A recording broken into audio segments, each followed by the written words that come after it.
at Jim YouTube, maybe. I think I'm live. Jen, can you set us up so we're nice and pretty and live?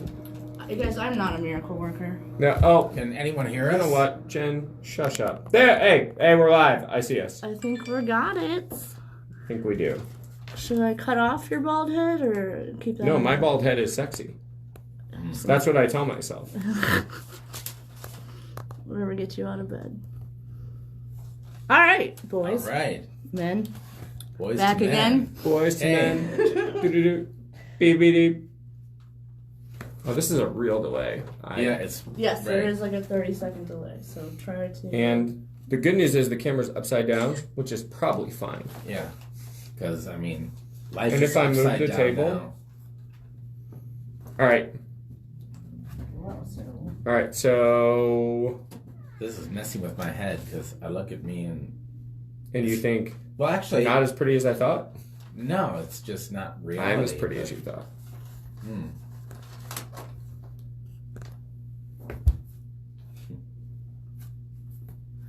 We're way behind. We are maybe. There goes Jen. I saw her. You made it froze. So We made it froze. Why did you touch it? Jim can't keep his hands off things.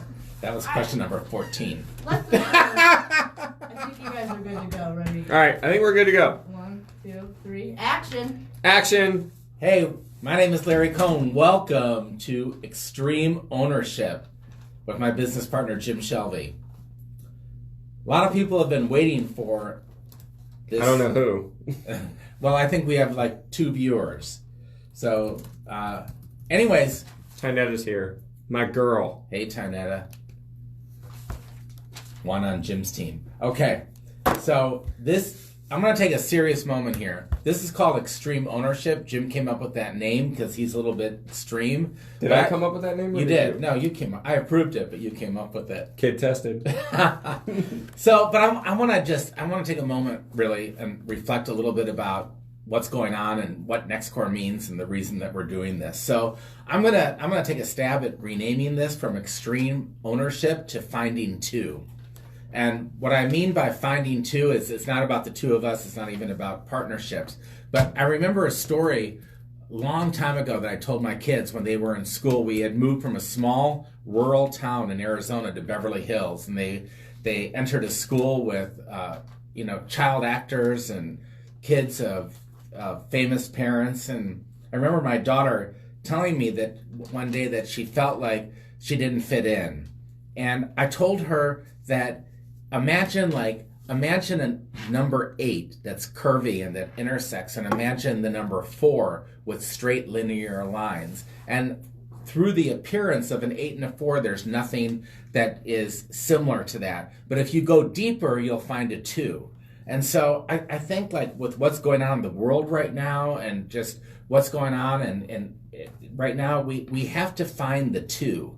It's instead of like going forward and going outward, we have to go inward now, or like just slow down. And when you go backwards, you can really find the common denominator. And I think there's so much more that we have in common with people right now than we don't. But we're looking at the 8s and the 4s, and we're not going back to the 2. And she asked me, well, I feel like a 9. And then I said, well, then find the 3.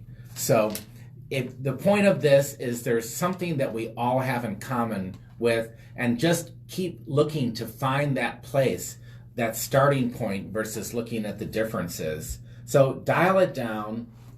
When you dial it down, that's where real love can be seated. Not in the 8s and not in the 4s, but in the 2s. And then the last thing I just want to share with you before we start this podcast is at NextCore we talk a lot about law of attraction. And I just want to say that law of attraction is not about broadcasting what you want. A lot of people think law of attraction is about shouting it out, but really law of attraction is about the receiving mode. It's about letting it in. So tonight we're going to have some fun. We're going to share some stories. We're going to let Jim talk about what makes Jim Jim. But I just want to encourage everybody throughout this just to take a step back, try to find the 2 in it, and go within and find the receiving end of everything versus the broadcasting end of everything. So Jim and I are really we're best friends, business partners, but we are really different. I mean, he is, new school. I am old school. He is Android. I am Apple. He is county. I am city. We are. What kind of phone do you have? Well, I do have an Android phone, but I have an Apple computer, which wait, folks, that's, I'm so glad you asked that question. That's the me part of it. So I float between different, universes or psyches. I can be Android, I can be Apple. Where Jim just looks like he's really cut and dry. He's this, and this. And if you don't fall into that line, he's not that. So, again, just keep in mind that we're here looking for the twos tonight. So, I want to start this by just so-called airing our dirty laundry. So, I want to just be straight and share a lot of what I've heard, a lot of what people have asked me about Jim, with Jim. And I don't want him to answer any of these questions right now. I'm just going to put it out there. But I do want you to... What we're going to do is we're going to take an in-depth look at Jim, and he's going to answer these questions through other questions, and you can make your own decision of where you stand with him and whether you find the two or you feel you can't find the two with him. So here's what people have said to me, and you can't answer. Okay, you like the ones that you like, and then you have a turn-off point or a different set of standards for people. You'll go the extra mile for some, and you won't turn the corner for others. Another thing that I hear about you is that you're only in it for yourself. Another thing, too, I hear is that you love the sale, but you can't deliver the goods. In other words, you're the classic version of oversell and underdeliver. And yet, another thing I held here is that you can be offensive and disrespectful to both staff and clients, and that you're manipulative and controlling and you take advantage of people. So we're just going to leave that there. But what I want to say about this, and if you saw my Thanks post... for tuning in. Yeah, no, and if you saw my post earlier, it's I thought well, why the heck would we even do this? Why the heck would we as a business want to go on air and even say something like that? And then I remembered that one of the reasons we started NextCore was for raw honesty, and also just to be transparent in our own journey, because we want you to be transparent in your journey. So these are some of the things that I've heard, but I will tell you, this is just, my personal thought in all this is that life is like a buffet. Meaning, you go to a buffet and there's things you like and there's things you don't like. And when you don't like a dish at the buffet, you just move on to the next one. You don't sit there and protest that dish is on the buffet. And so, for anyone, for myself, for anyone out there, there's things that people like about us and there's things that people don't. But I just encourage people to use the power of focus and the power of concentration and tune in to the aspects that you like about people and let the ones that you don't go by the wayside. And the more you tune in, the more they become prominent. So I'm a big fan of this guy to my right, or if it's backwards on Facebook, it's to my left. So it's a little backwards all over. Okay, well, whatever it is, circular, he's a good guy. Have a drink. Yeah. So, okay, so we're going to have a lot of fun. We're going to ask some questions. But first, before we start anything, I want to do some quick cuts. So I'm going to ask Jim, would you rather have or rather be intelligence or charm? Charm. I knew it! And consider it a victory. He has the charm, but Okay, would you rather have... Well, he said it. Okay. With charm, you can overcome intelligence. Okay, I'm just saying, intelligence? Okay. Love or sex? Love. Knowledge or wisdom? Wisdom. Would you rather be lucky or opportunistic? Opportunistic. Hope or vision? Vision. Passion or perseverance? Perseverance. Would you rather be happy or be right? Be right. I knew it! Okay. Would you rather have money or meaning?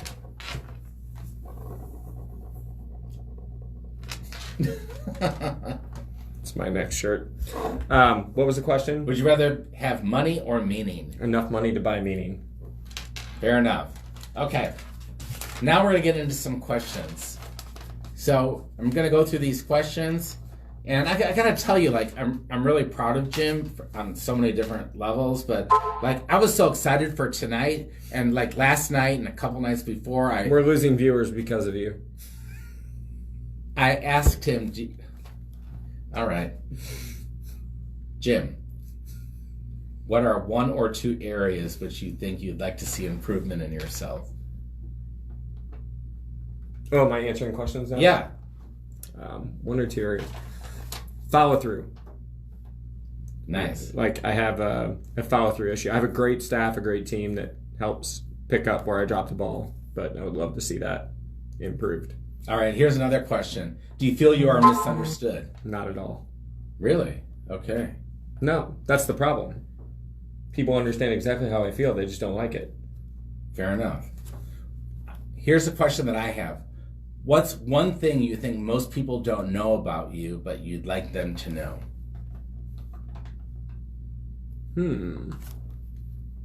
What's one thing they don't know about me?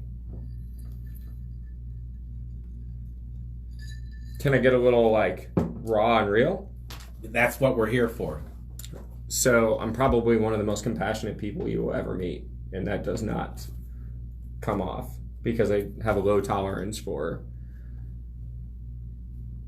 certain things. But so the compassion doesn't always come out, but it's there. Yeah, and so, that's a great segue into, I don't think, I agree with you that a lot of people don't see that compassion that you have. And so I want to interject a few stories along the way, but one story that I want to share is that Jim and I met years ago in another business, and I don't know the full story, but I'll tell you like what I remember. And what I remember is there was a husband and wife in this business, and the husband worked some construction job, and it was a very dangerous job. He was on a bridge, I think, and it was like a life-threatening job, which he took. And one day, his wife couldn't find him for several hours, and she became, I think, pretty much hysterical, and somehow reached out to Jim. And do you want to share that story, Jim? Yeah, well, this is why I'm Android versus iPhone. No, I was able to, she had his passwords, we were able to log in, find him. He had passed out in a car, had heat exhaustion, and I guess they got to him within just a little bit of time. Could have been really bad. Yes, but I mean, like, it just really touched me that he took like all that time out to do that, and he didn't really know what was going on at the time. And a lot of people, like, if they heard someone, they would give advice, like, do this, call 911, go to the county, call his employer. Like, there's so many different options that you would have, but you took it personally upon yourself to find him. And I remember that was like a couple years into me knowing you, but really like one of the first things that I thought, wow, this guy really has a heart. So thanks for sharing that story. Here's another question that came in for you. How has your past shaped your present? And was there a defining moment in your past that really, like, when you think about it, like set you forward? I think they're all defining moments. I think that's one of the things that's, I guess, a driver for me, is that everything that happens, it's going to happen, and you can't control it, and it is what it is, but you can control what you do about it.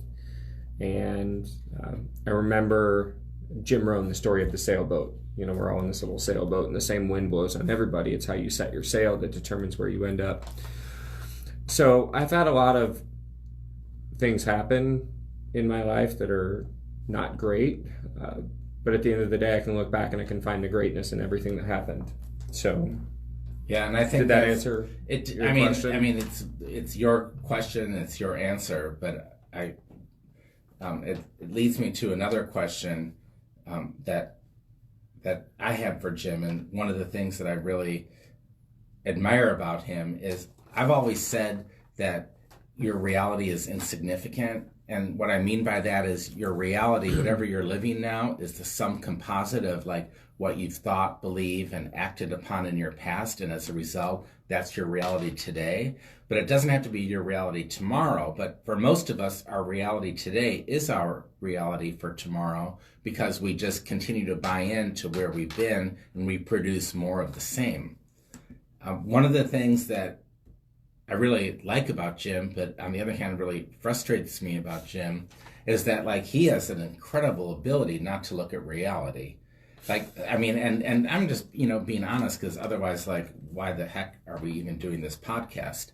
But I mean, we've had tough times in business, and sometimes like I want to pound into him, like, look where we are. But he has taken my advice to heart when I say don't look at reality, and he just looks beyond that. So is there anything you want to say about that? Like, you have just a great ability to not be present. And I think that really aggravates a lot of people, because they just want to look at hey, this is where I am now. And you're like, I'm over here. And they're like, but wait, come back. I'm already down the road. Right. Exactly. So you said something to me one time, and it really stuck with me. You did this, and it was a really just like visual thing. We were doing a speaking engagement together, and there were these squares on the ground like carpet tiles, and you stood in one carpet tile and said, if I need to get to that carpet tile, like, I can't, it's too far away, I can't see it, but I can go to the next one and to the next one. And I think a lot of people sit in wherever they are and they think about where they are. And if you're thinking about where you are, you can't possibly focus on where you're going. And isn't it really where you're going Definitely that matters? Yes. So, but what's fascinating is you're completely right, at least where I come from. But for so many people, and myself included, sometimes I just want to examine and just talk about where I am, because, like, don't you understand where I am is so powerful and so present? And but why do you want to talk about it? I agree. But why do you want to talk about it? Because because it's bothering you. Because it's bothering me. So why do you give energy to what's bothering you? Yes. No, you're right. And that's one of the things that, like, for me, that I teach and I've practiced, but like he's learned it too well, and he'll throw it back. He's still practicing, right? I'm like, but no, okay, like that's for someone else, but like no, here we are. So, I mean, I really admire that about you, but some people have told me like that they feel dismissive because you don't want to talk about how it is. Well, and so one of my challenges, one of my weaknesses is that if I give in to that, I'll stay in that square. Yeah. So I learned a long time ago through mistakes and challenges and frustration and a lot of other problems that have happened in my life, that if you focus on where you are when you don't feel well about it, you don't feel good, then you'll stay there and you'll get wrapped into that emotion. So I've got to get myself to the good feeling if I'm going to be able to realistically look back and have perspective. And without perspective, it doesn't matter where you're going, you'll crash trying to get there. Cool. All right, so I want to bring it back to something that you answered in the, like, would you rather? And you said, when I asked you, would you rather be happy or be right, you said be right. And I knew that that's what you were going to say. So many people have asked me this question. And so here's what I'm going to say. There's our personal life and there's our business life. So what does winning the battle but losing the war mean to you? And how does that apply to your philosophy in business? And let me even be more blunt at it. Like, there's a lot of people that say, like, you just, like, you have to have the last word, but the last word doesn't always mean the best word for your business. So how do you, or do you, like, is there a Jim that's the Jim on the personal side, and then there's the Jim that's on the business side? I mean, to me, it seems like the two intersect and don't really shift much. So what would you say about, is it important to win the battle but lose the war? I'm going to answer your question with a story. So we've been doing these stories of statue where we go around and we look at different incredible things in St. Louis, and one of the things that we looked at was King Louis, or St. Louis, as it were. And as you were asking the question, I thought about getting in the right mindset, getting on in the right frame of mind. And I think that every day there's a battle. There's a battle that you have with yourself. I often say, like, just about going to the gym, the hardest set you'll ever do in a gym is setting foot in the gym. It's the mental For sure. game. So I think sometimes people mistake suiting up, putting on the coat of armor, for insensitivity or dismissing them. But like when you're in the battle, you don't have time to water the flowers, right? You're suited up, you're knighted up, you're armored up, you're ready for whatever you've got going. And I don't even know if I remember your question, but I think you have to catch me at the right time. I have an incredible ability to put myself in anyone's shoes, I think, and I can sympathize or empathize with where they are. But when it's battle time, I ain't got time for that. So I guess the other question that I just want to take it a step further. And I want to get, Amy, you've got really good questions. I want to come back to those. I saw those. I just didn't want to acknowledge you. And the answer to Reagan's question is Mach 3. Perfect shave. Oh, that's great. I didn't even know there were questions coming in. So, so this just came to me right now. So, I mean, one of the things that I really like best about Jim, and I'm going to be really honest with you folks out there. I've had a lot of people say, like, I mean, you're friends with him, you seem so different, and like what's up? And like they kind of are maybe questioning like how we can be friends. And so what I want to say to that, and then I have a question for Jim, is nothing good comes from sameness. We don't grow from sameness. We grow from contrast. And we grow from differences. And so Jim and I have lots of differences. But for some reason, like he's been like an incredible, amazing business partner for me. And I wouldn't ever want to be a business partner with anyone different, because he inspires me to be different. He inspires me to be me. And sometimes like that inspiration comes from where I see a lack with him, and I grow from that place of voidness. And I'm sure that he feels the same in some ways about me. But the question that I want to ask is, and this is really heartfelt. So I'm assuming you would agree with this, Jim, that our biggest gains and our biggest victories and our biggest lessons often come from our failures. Would you agree with that? Without question. Yeah. I'm really good at that. Yeah. Oh, okay. So what? So I meant failing. That wasn't some like. Right. No, I mean that's. So what I want to ask you is, like, you are one of the most competitive people that I know. Like, you want to win, and win, which is why I believe that you're even willing to give up your own happiness to be right. So the question I want to ask you is... Being right makes me really happy. Fair enough. Did I just ruin your question? Go ahead and ask. But the question that I want to ask you is that if our biggest lessons come from failures, then why is it important to be competitive and win? Because I think the lesson in the failure is what allows you to win.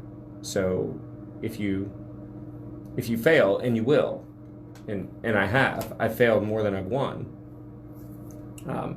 But those failures are foundational pieces that you can stack and stack. I don't want to wallow in the loss, because you will have them, and I will have more. I'll probably have one tonight. I'll probably have one in these comments at some point. But the failure is what allows you to move forward. And for me, the right portion of that, it isn't really right. I'm just being a little funny because it's a hot button for people. But being right means I've overcome the failure to get to the victory. I mean, but I don't want to be right at someone else's expense. Yeah. Always. So something else that I want to share. Can we take these questions real quick? Yeah. So, Amy, totally agree with you. She says, how do you fix it if you don't acknowledge the issue? I often focus on the problem for a short period of time and move on. Very true, Larry. Great question, Larry. So I agree with 3 out of 4. Larry doesn't always ask great questions, but no, he's doing good now. Thanks. And then I'm going to acknowledge Kendrick. God, Kendrick, I've probably known you for going on 30 years. I was just trying to think about that. But sometimes on your journey, you have to stop and take it all in and enjoy the moment you're in. So I think those are all kind of interwoven. I think you have to take a second and you have to acknowledge whatever you're faced with. And I think it's more important to take the seconds and enjoy the moments of the victories and the beauty of what you've accomplished on your journey, Kendrick, to address yours. So I agree with you 100%. Amy, for me, I have to, a loss or a setback, to me, it's got a stink to it, and I can't, it's like you stepped on something in the yard. I have to clean my shoes. I have to move. I have to get away from the smell to be able to come back to it. So I agree. You got to focus on it. But I focus on it for a second, but I get really wrapped up in it if I don't snap myself out of it and get moving. So I agree with you, and that's a great philosophy. But anyway, go ahead. What up, Trey? So, I want to just share with you another story about Jim that, I don't know, maybe a lot of people don't see from him. And so, again, I'm really being raw and transparent. So I think a lot of people look at NextCore and they look at, Jim, Lauren, and myself, and they look at the partners that built NextCore, and then they look at Jim as kind of, cut and dry and the I don't know, like kind of the hardcore, and oftentimes they will have looked at me, or they will have looked at Lauren as, the peacemakers, or the people that keep it together, so to speak.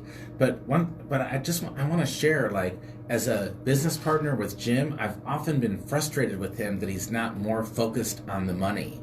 And I'm kind of like, I said, being wrong. Careful letting the secrets out. Right, letting the secrets out. And I'm like, wait, this is not a nonprofit. This is money. And I want to take you back to about 8 or 10 years ago when I first met Jim, and we were involved in another company called Legal Shield, and he was the regional manager, and I was working the front desk during the days that we had training, and each person had to come in and pay for training, and so many people came in and said, well, I don't have money, but Jim said it's okay. Jim said it's okay. I thought at that time that Jim was being paid by the corporate office, so like it didn't really it didn't really faze me that these people were coming in on his dime.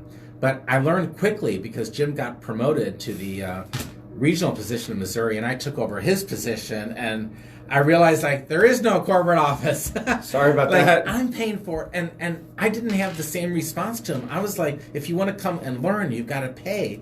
But I remember thinking, like, this guy is just not saying, he is saying yes to everybody. And it really, like, touched me and endeared me to him. And as we transitioned into NextCore, we're in a very mixed and evolving neighborhood. And Jim would always walk onto the street and talk to everybody.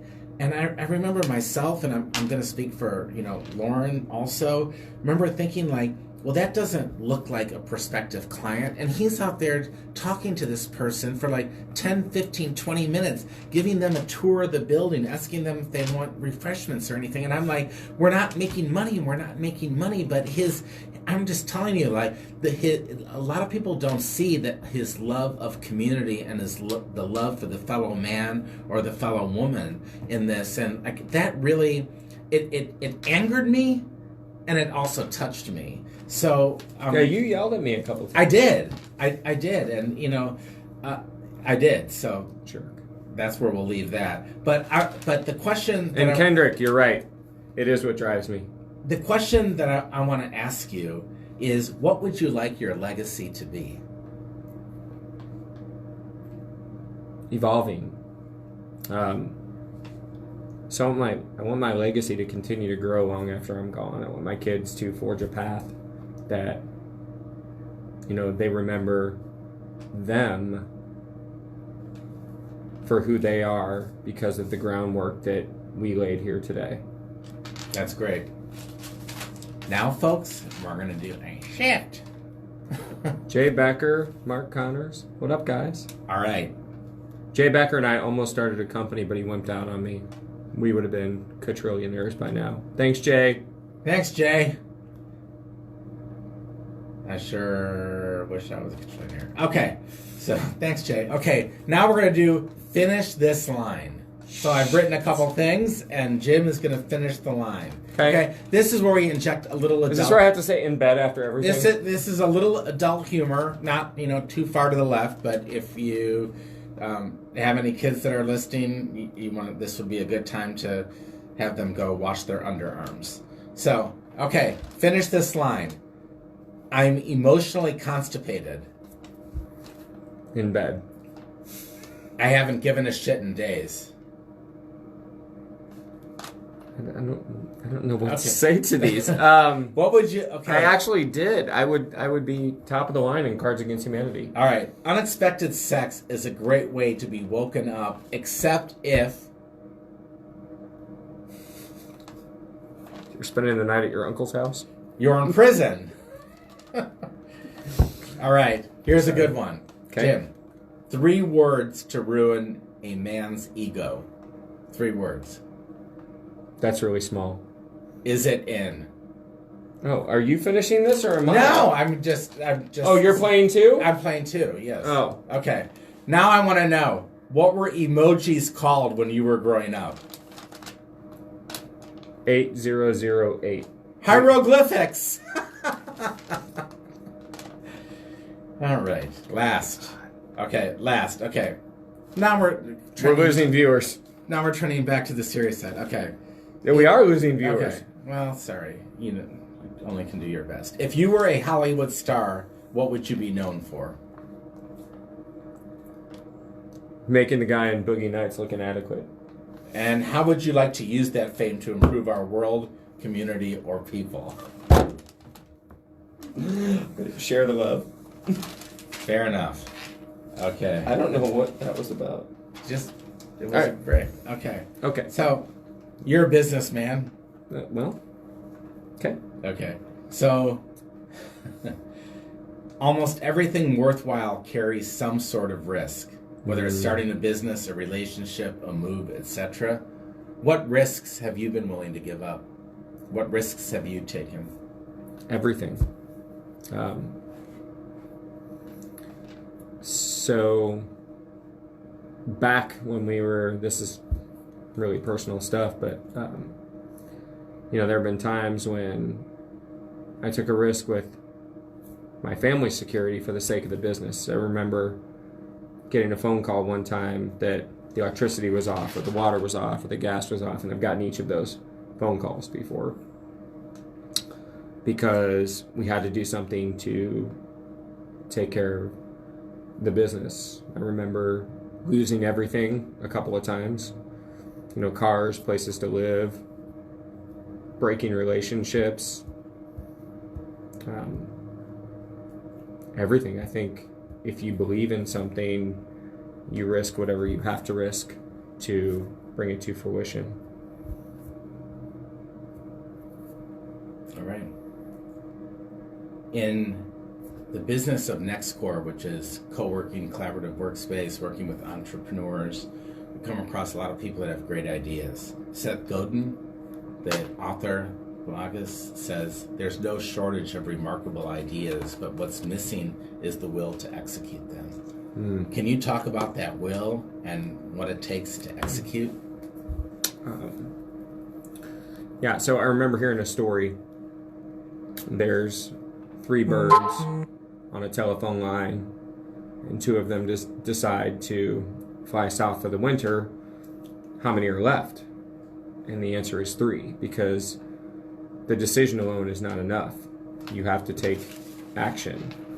So a friend of mine, Brian Carruthers, wrote a book that just an incredible line in there, and I can't remember the exact quote, but I think it goes something like, nothing worthwhile is ever easy.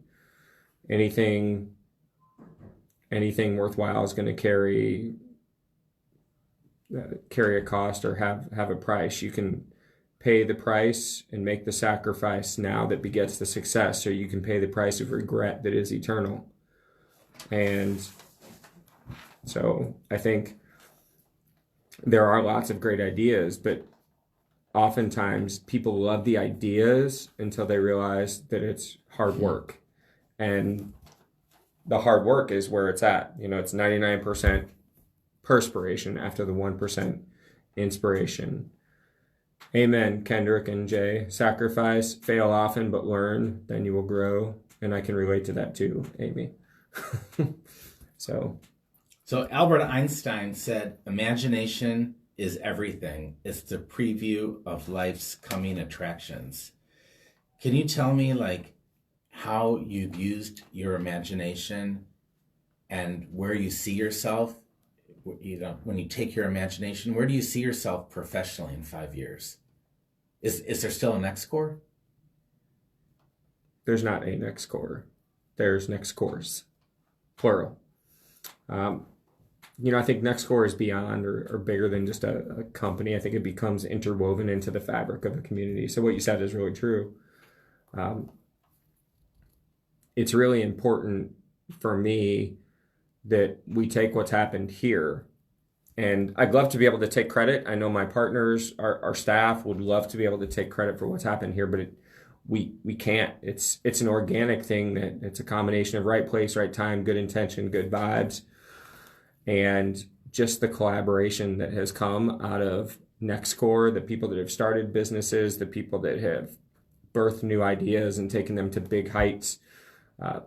That's really important to me. So to answer your question, in 5 years, there will be people that look back and said, I started at NextCore, and that's why I've been able to do what I do. So a lot of successful people, most successful people have told me, and I read about, that in order to get your life in balance, you have to get out of balance for a period of time. Because you can't achieve what you want to achieve by working 9 to 5 and taking weekends off. So that's where you want to be professionally. Where do you want to be personally in 5 years? So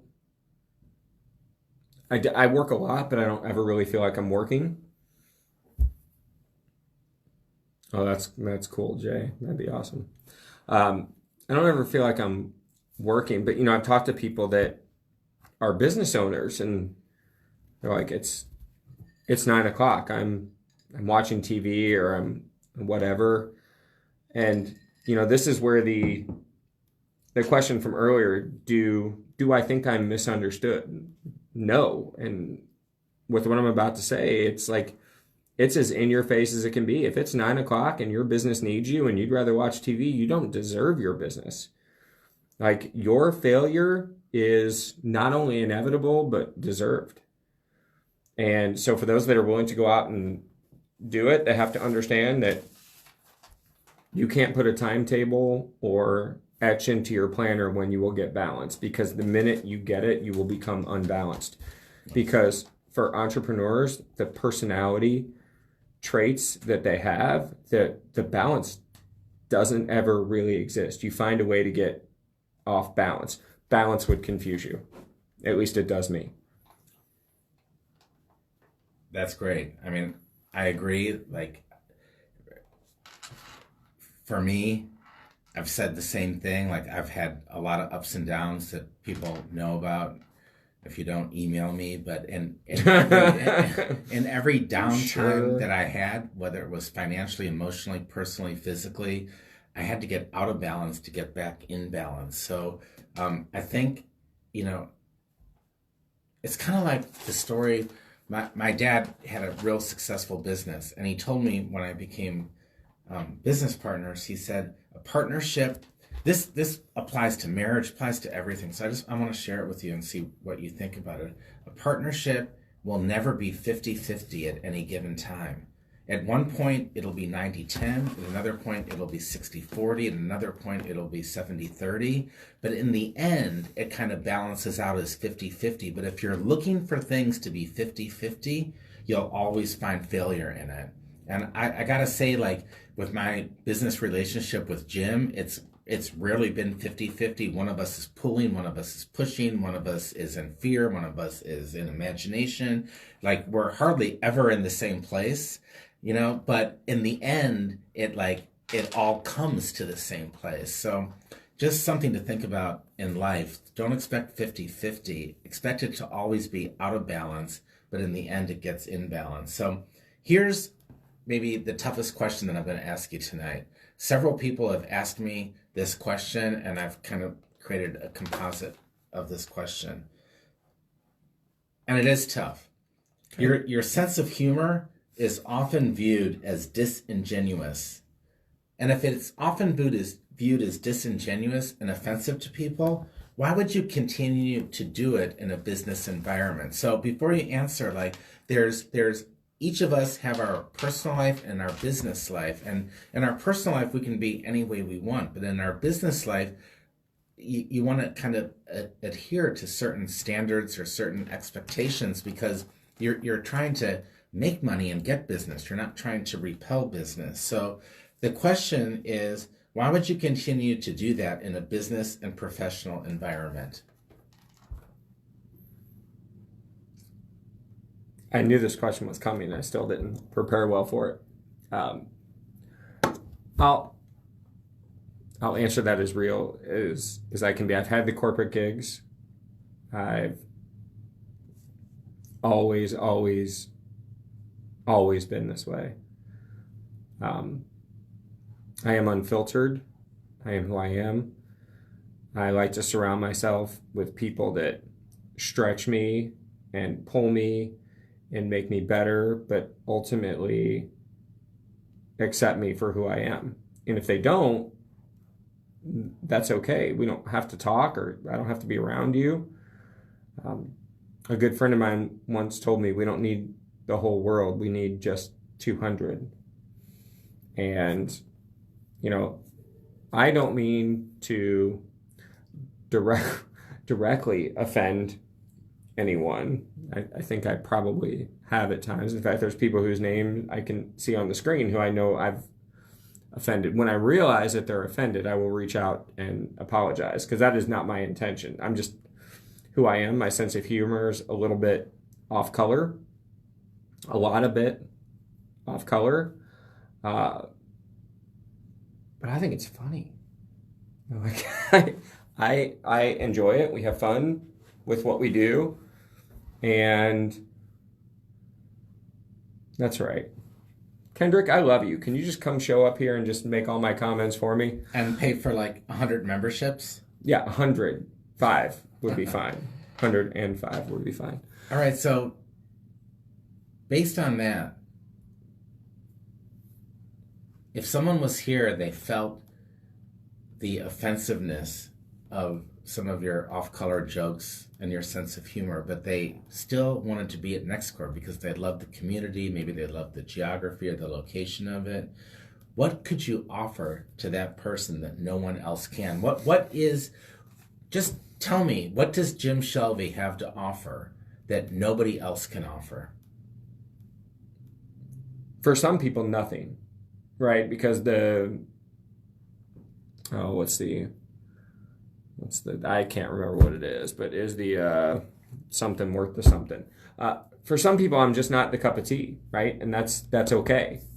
So if they want to be here, we can agree to disagree. There's people that come in and I know there's friction or no. I love Jen so freaking much. I know there's friction and I avoid them. I had one person that every time I said something, they seemed upset. So I stopped saying something. Then they got upset because I didn't say something. So, I think at some point you got to realize that if someone wants to find something that you do that will offend them, they don't have to look very hard. They can find something, they'll create something, they'll manufacture it in their head. But like if there's a challenge, there's people that I don't come around. I'll say hi or I won't say hi. But NextCore is not about me. It's about them. It's about the members. It's about the community that they've built. I'll hang out and talk to those that want to talk to me, and those that don't. It's okay. I can't remember the last time I've been offended. Like maybe when I was a kid. So like if you don't like me, it's okay. There's probably a longer list of people that don't than do. And that's okay. How would you translate that into business? So it's okay if people don't like you, but again, I'm being real, and the reason that we do this is that hopefully a lot of people that are listening out there are business owners and they're trying to get business. So if people don't like you, and that's okay, but you have to have a certain number of people through the store or the turnstile, so to speak, how do you reconcile that? I don't try, first of all, but here's what I will tell you.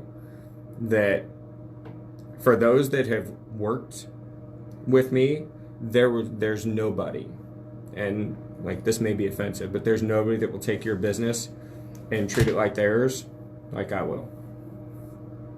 So I get in, we dig in, we give more, and I'm going to speak for you, but we give more of ourselves to people than any business of our type that I've ever seen, ever heard of, ever known. And people come here whether they like me, don't like me, love Larry, don't love Larry, it doesn't matter. They come here and they leave here better off, or they stay and they're better off. And if they're not, then that's on them. I genuinely believe a lot of the reason why people that I have friction with have friction is because they get pissed because I will outwork them. And if I have to outwork them in their own business, then they don't deserve it. Oh, you said we were supposed to try and like make people happy. Yes. With this.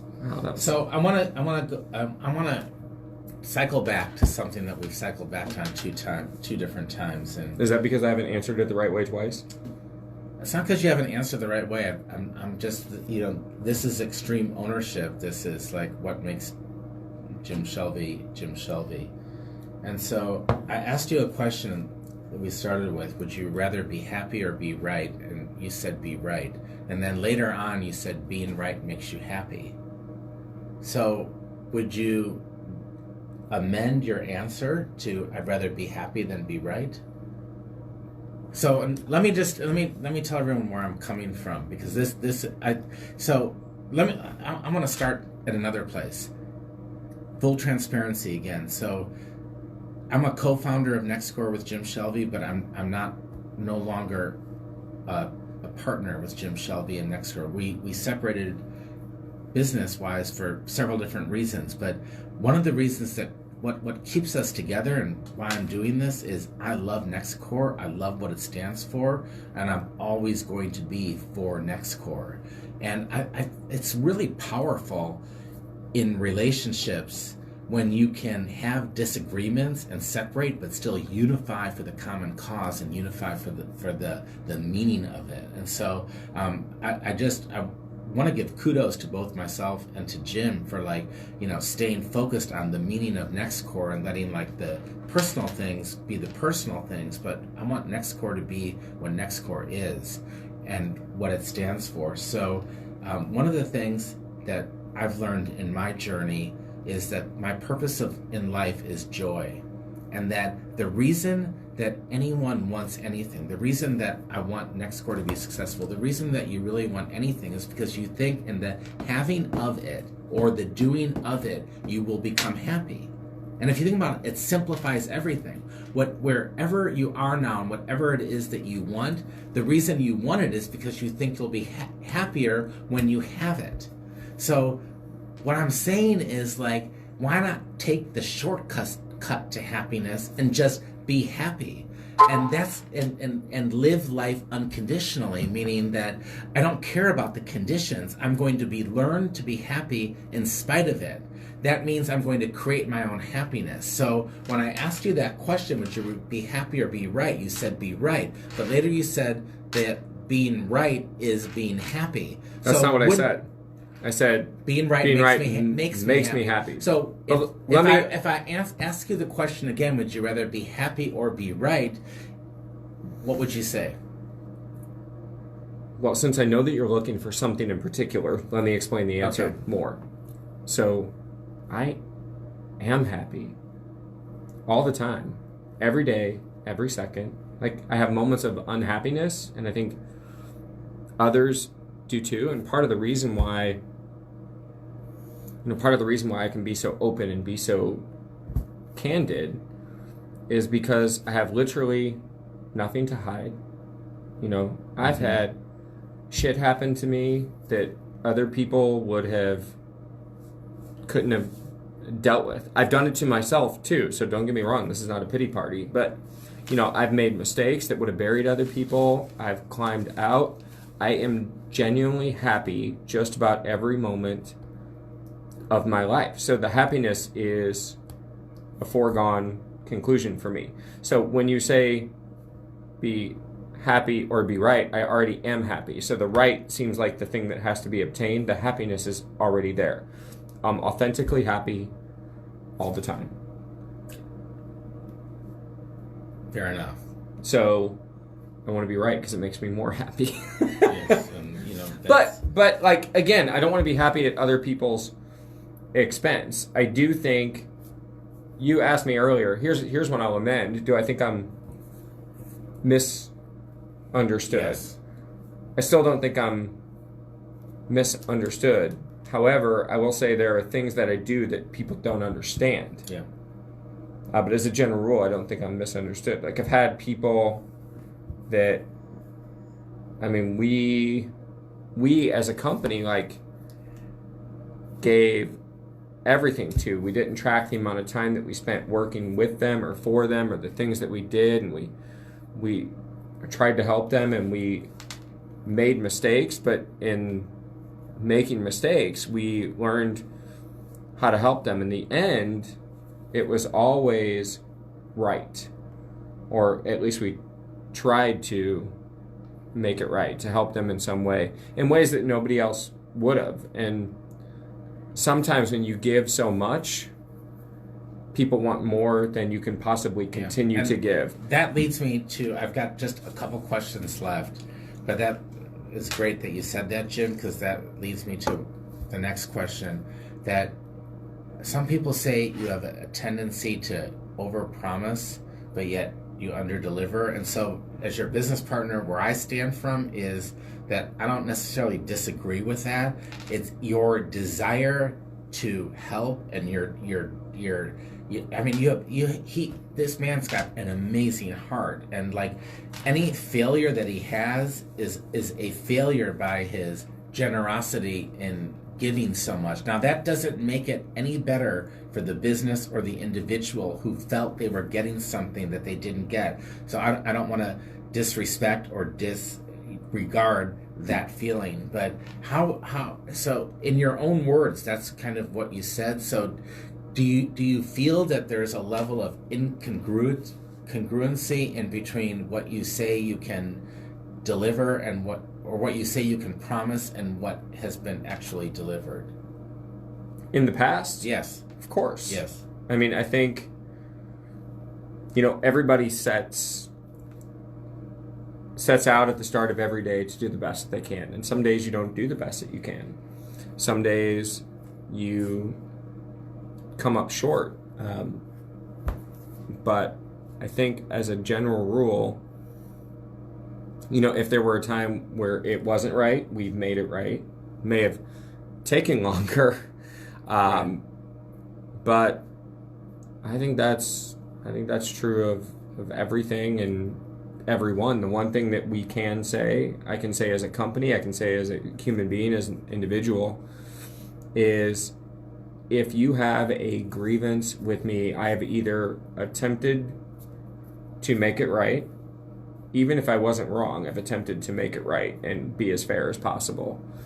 And if you still have a grievance, it's because you're holding on to it, not because I'm forcing it on you. Yeah, so anyone out there that has a grievance, call 1-900-MIX-A-LOT. 350. Kick them nasty fights. But yeah, so and Lauren and I have certainly fielded many of those. This is definitely true. Yeah. So in wrapping things up, because we're about an hour into this after our delayed start, I just want to share something about business partners, because a lot of people out there have business partners. So I just want to be honest with everybody. Like, obviously there's been a lot of ups and downs. I remember times, telling Jim I'm going to quit, and I remember having him tell me I quit. I remember specifically one time where I chased him out the back door because he was quitting. So is there just... I'm like, you can't. Not with a knife. Right. Or anything. That's a different partnership. That's a different story, yes. Is there anything you just want to share, or any words of wisdom for anyone out there who has a business partner who's going through ups and downs right now, who, like, how do you know if you want to stay in with your business partner? How do you know when it's time to leave? Like, what can you share about our experience or your experience, or any wisdom with that? Yeah, so I can only speak for me, because that's the only one whose journey I can speak to personally. But about a year ago, I thought I was dying. All right, I was waiting for a diagnosis of a terminal illness, and my life was falling apart, my business was falling apart. We took a 70%, 80% revenue hit because I was out. And you talk about that 50-50 partnership. It was 99-1, and my one was with one eye open and barely able to take a phone call, but I was gone for a couple of months. And that you have the right partner when it's bigger than the business, when the business becomes secondary to health and relationships and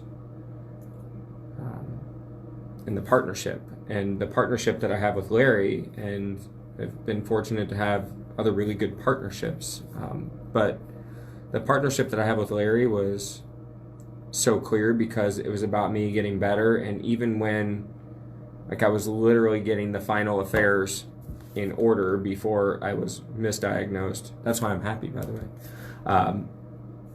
I had been misdiagnosed, and when you realize that you have a second opportunity to live and you thought you weren't going to, you can appreciate the things. I mean, Larry could have... I wasn't working, right? I didn't miss a beat. He stepped up. Everybody stepped up to make sure that this place continued to move and grow, and that's where I value this partnership so much. So if ever I'm going to quit, it'll be for an afternoon. And I'll be back the next day. And that's true, and I'm grateful for you. I am, and blessed to have you as a friend and a business partner. So I want to share my final thought, but we're going to close with your final thoughts, Jim. But I want to take you back to the beginning of this when I said this podcast was titled Extreme Ownership, but just in the last hour, I thought it should be called Finding Two, because sharing the story that I share with my kids about someone's an 8 and someone's a 4, and when you look at how it is, you don't really see how it is. But if you dial it down and you look at the essence, you can always find the 2 with someone, and 2 is the common denominator of 8 and 4. And I think the times we're living right now in the world, if we can just dial it down and just try to find a starting point, a place that we all agree on, one single common denominator, that's where love is seated, and that's where love is planted, and that's where real birthing can come from. So my hope in this podcast was outing some of the issues that we've had at NextCore and all of that, but also just encouraging people, when you find differences, just dial it down, and keep trying to find the number 2. And I use the word, and the last thing I'll say, and then I want to turn it to Jim for the final remarks. The last thing I'll say is I use the word finding too. Finding. And the reason I use the word finding is it feels better to find something than to look for something. And a lot of people are searching for things now. They're looking for things. But when you look for something, you're on the outside looking in. If you're finding something, you're part of the cooperative component to the end result that you want to be. So stop looking for things and start finding things. And I think when you find things, you'll see that law of attraction takes place, and that when you step into the receiving mode versus the broadcasting mode, you'll get more of what you want. Just a thought from Larry. Thanks, Sheldon. And I want to conclude with Jim, and I want to ask him this question. He can answer it any way he wants, and he'll close it out. But what is it that someone could find from NextCore?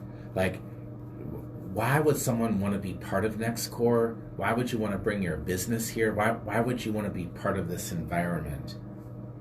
Can you share what NextCore is to you in a heartfelt sense? Like, we know it's a place to work. We know there's conference rooms. There's a podcast studio. There's this and that. But it's more than that. Can you tell me from your heart what it is? No, I don't really think I can, because it's like a feeling. It's a feeling. When you walk in the building, you feel it. When you're around us, you feel it. And if you don't, it's not the place for you. One of the things that I always say when people walk in the door is, you're going to know right away. And if you're 99% convinced you should be here, I'm 100% convinced you should keep looking. Because when you walk in, you know you found it. And it's funny that you chose those words. So I don't think I can describe that portion of it. What I can say is that we've assembled an incredible group of people, not just the staff, not just the coworkers that are here, but the community that surrounds the building. And in your business, on your journey, and Kendrick, thanks for reminding me several times that it's a journey and it's ongoing through this. I love the comments. But on your journey, you're going to encounter difficulties. You're going to encounter resistance. And sometimes that resistance is cleverly disguised as those people that love you and are trying to protect you. And when you're starting a business and when you're continuing to build a business, you need a support system that knows where you are, has been where you've been, and wants to go where you're going. And that's why I can't get stuck in the this is where we are, woe is us. I mean, for all intents and purposes, we should have closed multiple times.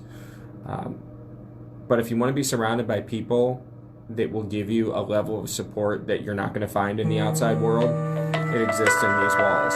It exists here. It exists with that phone ringing while we're doing our Facebook Live. I'm sure you guys can hear it.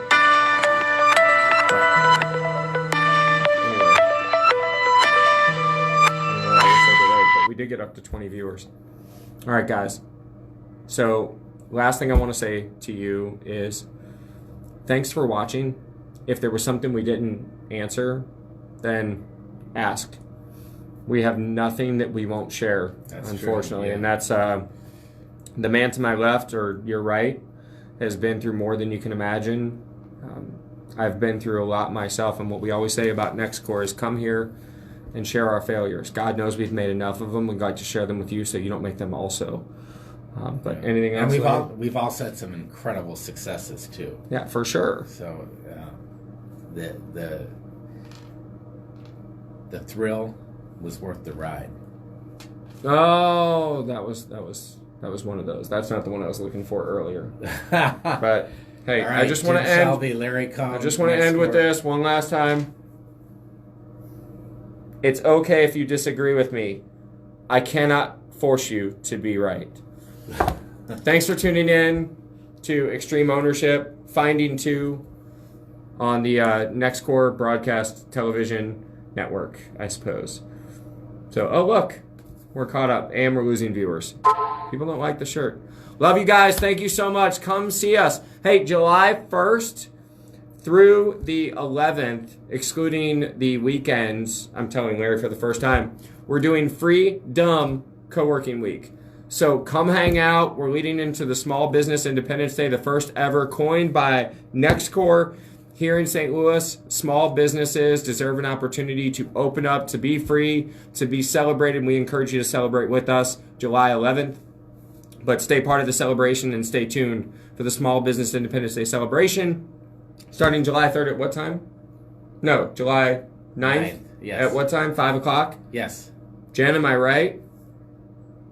I'm waiting for Jen. Actually, I can't go. I'm going deep sea fishing with Kendrick, I just realized. So I won't be here for Small Business Independence Day. Larry's going to have to cover it. This is where the partnership is 100, and Yes. I'll be fishing with Kendrick. Thanks, guys. Thanks for Thanks. tuning in. Bye-bye. Bye.